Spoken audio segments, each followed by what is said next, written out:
Et bonjour, comment allez-vous? Nous voici pour la tendance du jeudi 9 novembre 2023. Et bien, le mois de novembre passe à vitesse grand V parce que nous arrivons au tiers, un peu plus du tiers. C'est quand même assez... Alors, ça tombe comme ça, comme ça, comme ça. Ouh, ben là, on a une tendance énergique. Hein. Oula, ça c'est du message. Et bien voilà, la dernière. Alors, en ce jeudi, on vous dit que vous êtes en plein apprentissage et donc il va falloir accepter quand même de grandir, d'évoluer, de passer à autre chose et de devenir peut-être quelqu'un d'autre. Il est peut-être temps d'écouter réellement qui vous êtes et de l'assumer pleinement. Donc vous allez être en plein apprentissage. On va arrêter de vous mentir, de vous cacher derrière des choses qui vous permettraient justement de ne pas changer. Parce que cet apprentissage, c'est pour changer. Quand on est en apprentissage, c'est pour évoluer, donc pour grandir. Donc arrêtez de vous mentir et arrêtez de vous voiler la face et de faire comme si rien n'était, comme si vous ne sentiez pas les changements en vous qui sont là et qui opèrent et qui sont importants en ce moment. On vous dit de penser à communiquer.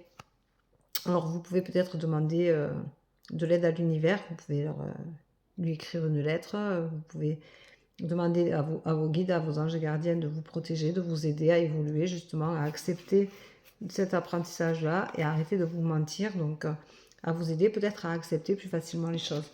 En attendant, vous vous sentez quand même dans une impasse puisque vous avez du mal, en vous mentant, vous avez du mal justement à envisager que potentiellement vous pouvez vous remettre en question, échanger.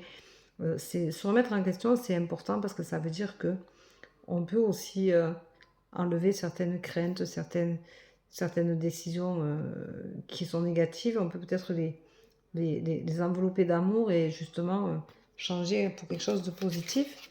Et vous êtes en désaccord entre votre âme et votre ego. Il y a un duel. Vous devriez lâcher l'ego parce que c'est important de lâcher cet ego-là, de lâcher prise et de vraiment revenir, d'ailleurs on vous le dit là, à votre enfant intérieur. Donc à vous d'aller rechercher dans cet enfant intérieur qui est en vous, que vous avez toujours eu, puisque l'enfant intérieur, on l'a toute notre vie. Allez rechercher la spontanéité, de l'envie. Un enfant, ça veut aller de l'avant, ça veut apprendre, ça veut gérer les choses, ça veut grandir. Donc grandissez, mais soyez spontané, aimez-vous. Arrêtez de vous poser des questions, arrêtez de faire tourner votre vélo dans votre tête, arrêtez de toujours vouloir vous justifier de tout et n'importe quoi.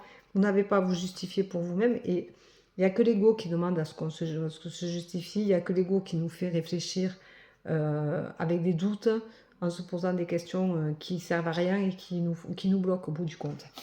Arrêtez de vous auto-punir. Vous avez le droit de vous être trompé, vous avez le droit à l'erreur, et c'est pas en vous auto-punissant que vous allez rectifier le tir. Rectifier le tir, c'est accepter que eh bien, justement vous avez droit à l'erreur et que vous n'avez pas besoin de vous punir et que la vie ne vous punit pas. La vie vous donne des expériences que vous devez affronter pour justement un jour comprendre qui vous êtes, où vous êtes, où vous voulez aller, ce que vous voulez, ce que vous ne voulez plus. Et ça, c'est important de se rendre compte que c'est pas parce qu'on s'auto-punit qu'on avance. Donc, arrêtez de vous auto-punir, arrêtez de dire si j'avais su, j'aurais fait comme ci ou j'aurais fait comme ça. Arrêtez de vous tourmenter, arrêtez de faire comme si la vie était que punition et désolation. La vie est aussi une expérience, des expériences les unes derrière les autres qu'on cumule pour justement apprendre ce qu'on veut, ce qu'on ne veut plus, et apprendre aussi qui nous sommes et jusqu'où nous pouvons aller. Voilà. Et aujourd'hui, vous allez donc avoir sûrement dans cette tendance-là, comprendre qu'il faut rompre avec un certain passé, avec un côté qui ne vous correspond plus de votre personne, de votre personnalité. Peut-être que vous avez grandi et que vous avez un événement qui fait que vous avez besoin de rompre avec un certain passé, avec une certaine nostalgie peut-être du passé, avec ce côté toujours tourné derrière vous. Et on vous dit aujourd'hui, il faut rompre avec tout ça, il faut aller de l'avant et regarder ce qui va vous arriver demain, ce que vous avez envie d'être, où vous avez envie d'aller, avec qui vous avez envie d'y aller. Et, et vous donner un but. différent qui vous permettra d'être enfin vous-même et écouter votre âme surtout. Voilà, donc je vous souhaite une très belle journée et j'espère que ça vous mènera à réflexion. Un petit rappel, on m'a demandé si une tendance du jour, on pouvait la faire la veille ou 3 jours avant. Alors c'est une personne qui apparemment ne tire pas les cartes, ne s'en sert pas. Alors moi je dis oui parce que quand on tire les cartes, c'est comme tout. Pour la tendance, c'est pas une voyance, il ne faut pas confondre. La tendance du jour, c'est une généralité. Donc ça peut parler à plein de gens comme à quasiment personne. Vous pouvez de toute façon tomber sur une tendance du jour qui a un mois. Si elle vous parle à ce moment-là, si vous tombez dessus, c'est que le message est pour vous. Donc ça peut vous aider à comprendre certaines choses. Ça peut vous aider à évaluer, à évoluer. Moi, dans mon sens, je ne fais pas des tendances du jour pour dénigrer les gens. Je fais au contraire pour essayer d'apaiser certaines personnes, d'apaiser certaines situations. Il y a des gens qui se reconnaissent parce qu'effectivement, ça les aide à aller de l'avant et qu'un petit mot de bienveillance leur fait du bien le matin. Mais moi, une tendance du jour, c'est quelque chose qui doit porter les gens. C'est pas quelque chose qui doit les enfoncer. Après, une voyance, c'est quelque chose qui se fait au cas le cas. C'est personnel. Ça ne s'adresse toujours qu'à une seule personne et ça n'a rien à voir avec ça. La tendance du jour, moi, je la fais sur beaucoup de cartes et j'y passe 1 heure. Là, c'est quelque chose que je fais entre 3 et 5 minutes par jour pour expliquer un peu ma tendance selon le nombre de cartes que je prends ou pas, selon ce que j'ai à vous dire, selon ce que je ressens, selon ce qui me saute en plein visage. Voilà.